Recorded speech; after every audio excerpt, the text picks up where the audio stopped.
Everyone, hello guys. Tonight I decided to share something with you about my teaching experience in Seychelles and how our terms in the Philippines and the terms that we are using here are just two different terms, and sometimes you have to understand that when you're in a country outside the Philippines, I know Filipinos, we actually adapt to the culture and everything. So for me it's fun to actually learn something new that we normally do not that we don't do in the Philippines. So what I'm saying here, guys, is that in the school, of course, as a teacher, you can relate if usually we normally prepare our visual aids before we go to our class. So for me, it's very common to use posters and like pictures and words and activities so that your students will be ready.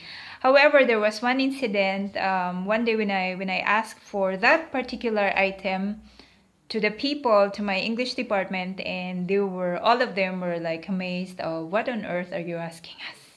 So basically, guys, like you have to learn how to use the language that they are using so that you guys would understand each other. So what I'm telling you is just this simple item that we normally call in the Philippines. So I know you guys, we all use this item, right? So basically, as a teacher, like I said, we usually use this almost every day. It's just like it's like our everyday stuff. So when I ask for this item, so basically I just mentioned about Scotch tape. So in the Philippines, we use this one all the time, and we call it Scotch tape.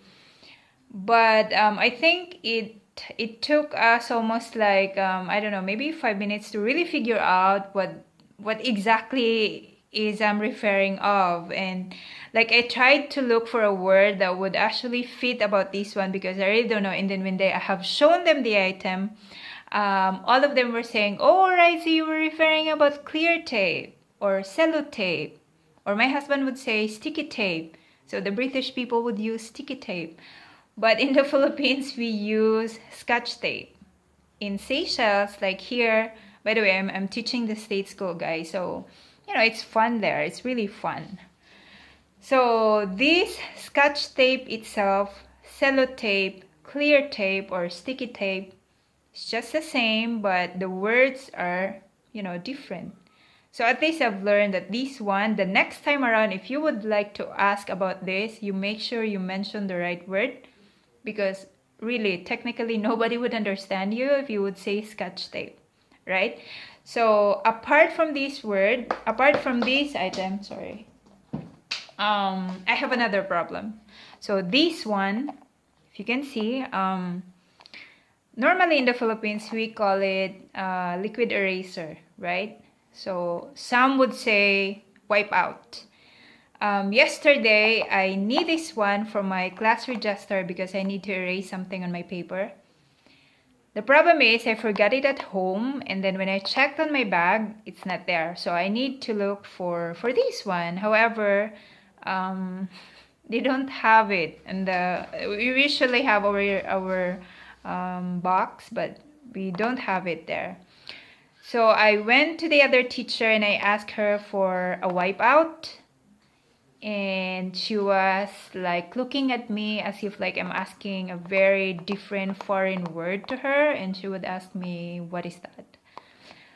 And sometimes you really need to think of a word that would really make her understand you, so you need to act it out. And in the school, we don't use this one. We don't call it liquid eraser or wipe out, but instead people would use it as T-PEx. So I really don't know why they're calling it T-PEx, but that's how you call it here. So friends in the Philippines, if you guys are planning to come over and teach and experience how it is here, make sure the next time around you have to use T-PEx for liquid eraser and Scotch tape. Sorry, clear tape. Okay? So yes, guys, I realized, you know, teaching in Seychelles is really, it's not a bed of roses, like I said, but it's really fun if you would see the lighter side of life. Like right now, it's our first day of school, and students are really, you know, they're very eager to come to school and they would like to learn a lot of things. But when you give them something to work on, they would complain first, but afterward they would, you know, they would do it. Not all, but at least they would do it. So guys, I will be sharing more with you about my teaching experience in Seychelles. And for 2 years of being in the school, I would say that, you know, I had hard time 50%, and, you know, good times 50%, because, you know, I have to consider also the adjustment itself. But on top of it all, it's a good learning experience for me, and yeah, there's always a room for improvement. So classroom management, everything about schools, everything about being a teacher, an overseas teacher, guys. Teaching in a state school in Seychelles is really one of the best training ground for you. So talk to you all soon again. If there's anything you would like to say or connect with me, guys, feel free to do so. And yeah, we can talk anything under the sun. So by the way, this is Pat, and love you all.